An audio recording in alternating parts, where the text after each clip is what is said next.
I'm John Ehrlich from Alderlea Farm, and I farm with my wife Katy. We're in our 8th season of production. We're a certified biodynamic farm in Duncan, BC. I had finished university and began farming. I grew up in the suburbs, so had no actual farming experience. And I knew I had to apprentice for several years to learn how to farm. I was also studying international development and small-scale agricultural policy, so I had that understanding, but I needed practical experience. And beginning in the late 80s, I began my ag training. Worked on about 5 different farms over 5 years or so. Now they're at a good weight. And at the time I met my wife, and she was moving out the West Coast, and we arrived in Duncan and purchased a 2-acre lot with trees on it. The farm next door was being run by 2 older men, and we always looked at it as the possibility that we could buy. John would always say to me, he'd say, "One day we'll own that farm." Well, I didn't know that that was going to be a possibility. And it finally came up for sale in 2003, and the sign went up that day, and we made an offer. And we had 30 days to figure out our financing. We never thought that we'd have the opportunity to purchase a farm in the Cowichan Valley. John had already been a farmer for 15, 16 years, but we didn't know that we would be able to pursue that again because of the cost of the land. I had approached other banks, and most of them turned us down. So it was just over the phone with President's Choice, and we were able to get a mortgage for this farm as a residential property.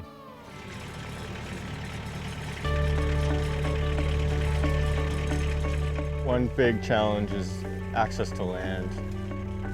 We purchased a 10-acre farm. For the growing vegetables, we could only crop maybe 2 acres on this farm, so instantly we needed to expand if we were to make it economically viable. And then we immediately had to look for other situations. So we're renting off of 5 other farms right now.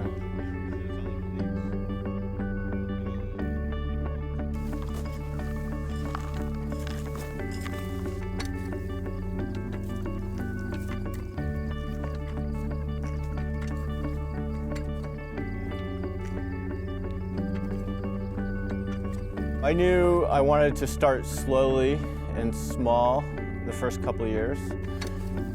Because my training was in mostly vegetable production, that's generally what I was going to focus on. And it's a great cash crop for beginning small farms.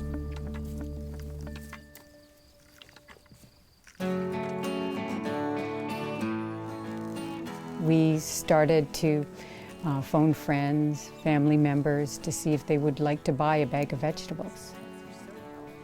In the 3rd year, we decided to start the CSA, where we would ask for the payment up front before the season began, and we would distribute vegetables for 24 weeks. We still do the same thing in our 8th year.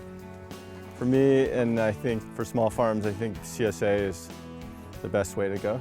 It's the most efficient, and you're always getting a retail price.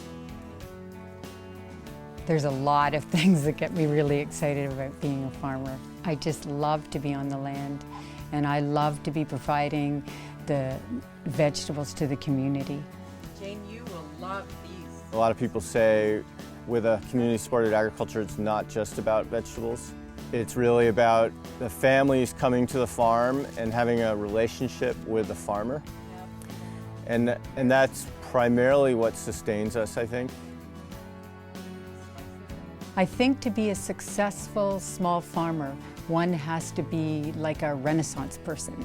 That idea of a Renaissance man, where one has a skill at many different things.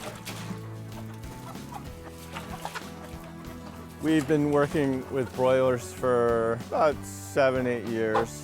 One of the main reasons we also have livestock is to have this bedding that we take out of the barn after they're done and make compost. And that's for the vegetables, which is the primary cash crop of the farm.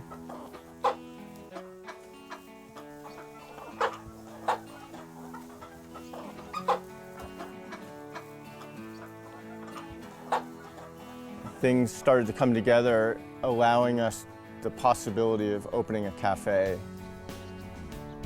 so that when the families come to pick up their vegetables, they could also get a bowl of soup or a salad or a pizza.